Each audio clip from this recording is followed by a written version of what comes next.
নমস্কার বন্ধুরা, কেসি কিচেনে সবাইকে স্বাগত। আজ আমি নিয়ে এসেছি ঝিঙের এক রেসিপি। এটা ভাত, রুটি, পরোটা সব জিনিসের সঙ্গেই খেতে ভীষণই ভালো লাগে। দেখো আমি কিভাবে বানাচ্ছি। দেখো, আমি কয়েকটা ঝিঙে নিয়ে ডুমো ডুমো করে কেটে এইভাবে কেটেছি। এই 1 ইঞ্চি থাকবে, তারপরে এই নিচের দিকটা কিছুটা রেখে দিয়ে ওপর থেকে দুবার কাট লাগালেই এইভাবে হয়ে যাবে। দেখো, প্রতিটা আমি দেখিয়ে দিচ্ছি কিভাবে। একবার মাঝে একবার সাইডে করে কাট লাগিয়েছি। তারপরে দেখো, এইদিকে কিছুটা মুগ ডাল নিয়ে আমি ভালো করে পরিষ্কার করে শুকনো কড়াইয়ে রোস্ট করে নিয়েছি, নিয়ে জলে ধুয়ে রেখে নিয়েছি। তারপরে দেখো, এইদিকে আমি কড়াই চড়িয়ে সর্ষের তেল দিয়েছি। সর্ষের তেলের মধ্যে সমস্ত ঝিঙেগুলোকে আমি ভালো করে ভেজে নেব। আর ঝিঙের এই মুগ ডাল দিয়ে নিরামিষ তরকারিটা খেতে অসাধারণ লাগে। তোমরা একদিন আমার মতো করে ট্রাই করে দেখতে পারো, খুবই ভালো লাগে খেতে। রুটির সঙ্গে তো অসম্ভব ভালো লাগে। দেখো, এটাকে আমি উল্টে পাল্টে একটুখানি ভালো করে, তবে এটা হাই ফ্লেমে ভাজতে হবে। লো টু মিডিয়াম করলে কিন্তু এর মধ্যে জল বেরিয়ে যাবে। সেই জন্য এটাকে আমি হাই ফ্লেম করে একটুখানি উল্টে পাল্টে ভালো করে ভেজে নিলাম। ভেজে নেবার পর ওই কড়াইয়ের মধ্যে দেখো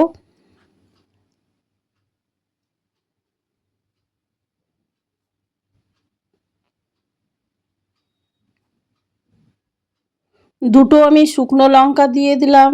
শুকনো লঙ্কা দিয়ে দেবার পরে দেখো, একটুখানি আমি 1 চামচের মতো গোটা জিরে দিয়ে দিলাম। দুটো এলাচ আর এক টুকরো দারচিনি আমি থেতো করে ওটার মধ্যে তেলের মধ্যে দিয়ে দিলাম। এইটা দিলে তরকারির স্বাদটা ভীষণই ভালো লাগে আর খেতে টেস্টও খুব ভালো বেড়ে যায়। তারপরে দেখো, এক টুকরো তেজপাতা আমি একটা তেজপাতাকে 2 টুকরো করে 1 টুকরো দিয়েছি।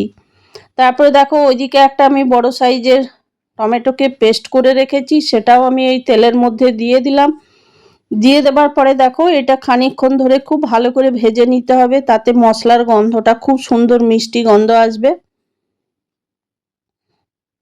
দেখো, টমেটোটা ভাজা হয়ে যাওয়ার পরে ওইদিকে যে মুগ ডালটা আমি ধুয়ে পরিষ্কার রোস্ট করে নিয়েছি, প্রথমে শুকনো কড়াইয়ে ভালো করে ভেজে নিয়ে আর জল দিয়ে ধুয়ে আমি ওটাকে রেখে দিয়েছিলাম, সেটাই আমি এটার টমেটোর পেস্টের মধ্যে ওটা দিয়ে দিলাম। মুগ ডালটা দিয়ে দেবার পরে খানিকক্ষণ আরও ভেজে নেব এটা।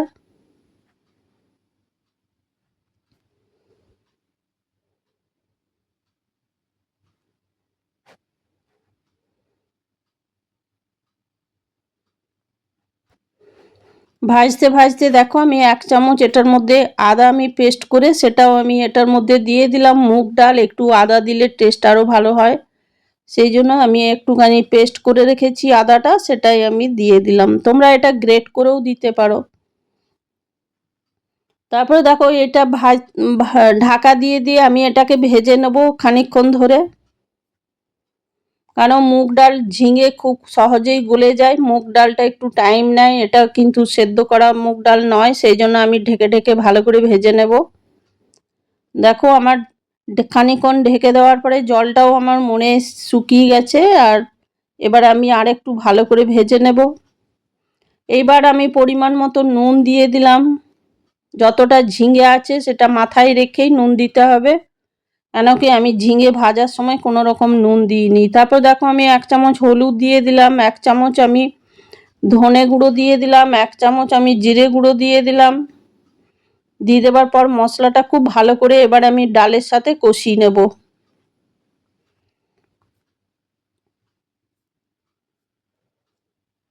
এই ধরনের ডাল কিন্তু রুটিতেই বেশি ভালো লাগে, তবে ভাত বা পরোটা তার সাথেও ভীষণ ভালো লাগে।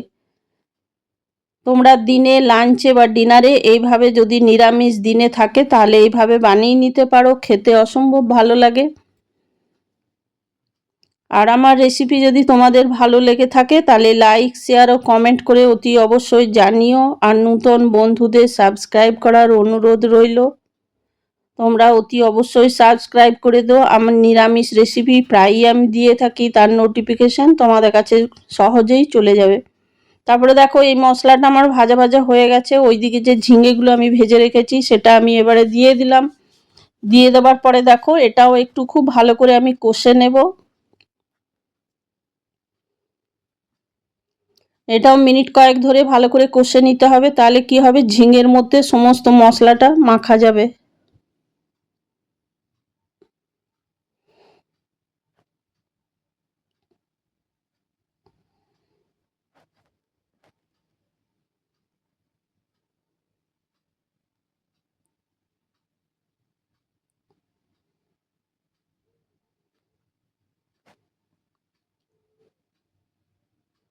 তারপরে দেখো আমার মশলাটা ভাজা হয়ে গেছে বা কষা হয়ে গেছে। তারপরে আমি ওইদিকে কিছুটা গরম জল বসিয়ে রেখেছিলাম।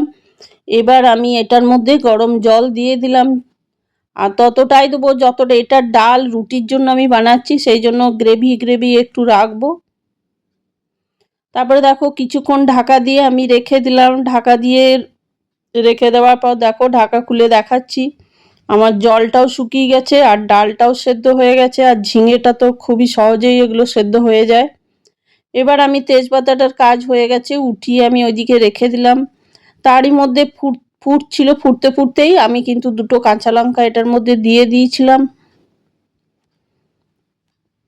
দেখো এটা আমার হয়ে গেছে, ডালটা সেদ্ধ, সম্পূর্ণরূপে সেদ্ধ হয়ে গেছে ডালটা। এইবার আমি এর মধ্যে নিরামিষ তরকারি বলে 1 চামচ আমি এর মধ্যে ঘি দিয়ে দিলাম।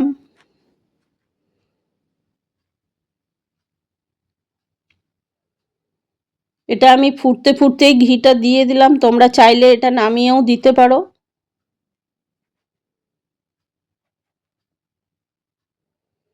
তারপরে ঘিটা দিয়ে দেওয়ার পর ওইদিকে আমি কিছুটা ধনেপাতা কুচি করে রেখেছি, সেটাও আমি এটার মধ্যে দিয়ে দিলাম।